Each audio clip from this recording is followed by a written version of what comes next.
अस्सलाम वालेकुम everyone, welcome back to my YouTube channel. I am Saba Qadri, a clinical psychologist.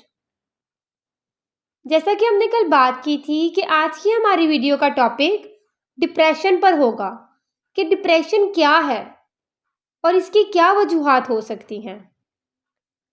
आज हम बात करेंगे डिप्रेशन पर। आजकल ना सिर्फ हमारे मुल्क में बल्कि all over the world depression एक बहुत बड़ा मसला है और कुछ एक्सपर्ट की राय के मुताबिक, जिनसे मैं भी मुत्तफिक करती हूँ, कि आने वाले कुछ सालों में ज़हनी और नफ्सियाती बीमारियां सबसे ज़्यादा लोगों में पाई जाएंगी। जी हाँ, आने वाले सालों में जो लोग बीमार होंगे वो नफ्सियाती और ज़हनी अमराज में मुब्तला होंगे। अगर हम डिप्रेशन की बात करें तो डिप्रेशन क्या है, हमें किस तरह मालूम होगा कि अगला इंसान डिप्रेशन जैसी बीमारी में मुब्तला है।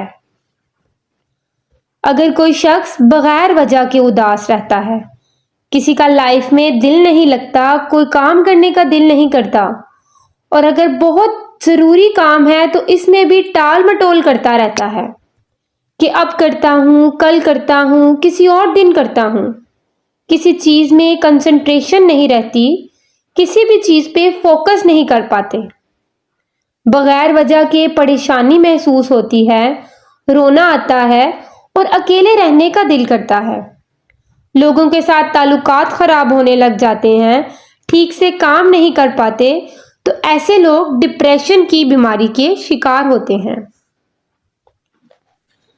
वैसे तो डिप्रेशन की बहुत सी इकसाम हैं, लेकिन सबसे बड़ी और सबसे ज़रूरी दो इकसाम हैं जिसको हम क्लिनिकल और नॉन क्लिनिकल डिप्रेशन कहते हैं। अब सवाल ये पैदा होता है कि नॉन क्लिनिकल और क्लिनिकल डिप्रेशन में क्या फ़र्क है। एक्चुअली नॉन क्लिनिकल डिप्रेशन में आम इंसान को ज़िंदगी में कभी ना कभी, कहीं ना कहीं मायूसी वगैरह महसूस होती रहती है, लेकिन वो शख्स बीमार नहीं होता। फॉर एग्ज़ाम्पल, किसी का कोई नुकसान हो जाए, कोई कारोबारी नुकसान हो जाए, किसी प्यारे की वफ़ात हो जाए, कोई छोड़कर चला जाए, तो वो कुछ दिन परेशान और मायूस रहता है, और ये एक आम इंसान होने की अलामत है। और नॉन क्लिनिकल डिप्रेशन में इंसान आम तौर पर खुद ही बाहर आ जाता है, अपनी इस बीमारी से, अपने डिप्रेशन से खुद ही लड़कर, खुद ही इसे टैकल कर कर अपने आप को आम जिंदगी की तरफ लेकर चलता है। जबकि दूसरी तरफ हम क्लिनिकल डिप्रेशन की बात करें तो क्लिनिकल डिप्रेशन में किसी भी वजह से अगर आप अफसुर्दा हैं, आपका दिल नहीं लगता, खुश नहीं रहते, काम नहीं कर पाते, और ये सब बगैर किसी वजह के है, या ये सब के पीछे कोई वजह थी तो उस वजह को कुछ साल, कुछ महीने या कुछ हफ्ते गुजर चुके हैं, लेकिन अब वो हालात बिल्कुल ठीक हैं, मगर आप ठीक नहीं हैं। आप अपने आप को मुसलसल उसी परेशानी में मुब्तला महसूस करते हैं, उसी परेशानी के बारे में मुसलसल सोचते रहते हैं, और ये सोचें मुसलसल 2 हफ्ते तक आपको जारी रहती हैं, तो आप क्लिनिकल डिप्रेशन जैसी बीमारी में मुब्तला होते हैं।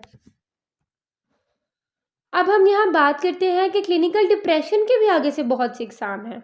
कुछ लोगों को माइल्ड डिप्रेशन होता है, कुछ को मॉडरेट होता है और कुछ को स्वेयर होता है। माइल्ड डिप्रेशन छोटे दर्जे का डिप्रेशन होता है, जिसमें डिप्रेशन सिम्पटम्स बहुत ही कम या ना होने के बराबर होते हैं। मॉडरेट में इससे ज़्यादा, जबकि स्वेयर डिप्रेशन बहुत ख़तरनाक बीमारी है। आमतौर पर इंसानों को माइल्ड और मॉडरेट डिप्रेशन होता है। स्वेयर डिप्रेशन बहुत कम लोगों में पाया जाता है, और जिनमें पाया जाता है वो अपने आप को बिल्कुल मायूस और बेबस महसूस करते हैं। जब लोगों को लाइफ में बुरे तजर्बात हो जाते हैं तो वो उस बात को अपने जहन में बिठा लेते हैं, उस बात के साथ अपनी आने वाली ज़िंदगी और अपनी मौजूदा ज़िंदगी को रिलेट करते रहते हैं, और अपने ही अंदर अपनी ही सोचों को बढ़ा लेते हैं।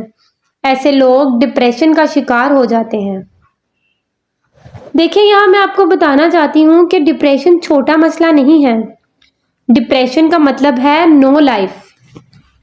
مطلب اگر آپ کو ڈپریشن ہے اور آپ اس کو مینج نہیں کر پا رہے تو وہ بہت بڑا مسئلہ ہے۔ ڈپریشن میں رہنے والا شخص تو آپ میں سے جس کے اندر مائلڈ یا ماڈریٹ ڈپریشن کی علامات پائی جاتی ہیں وہ اپنے ڈپریشن کو خود ہی مینج کر سکتے ہیں۔ تب تک stay with me, go and subscribe my YouTube channel. Thank you.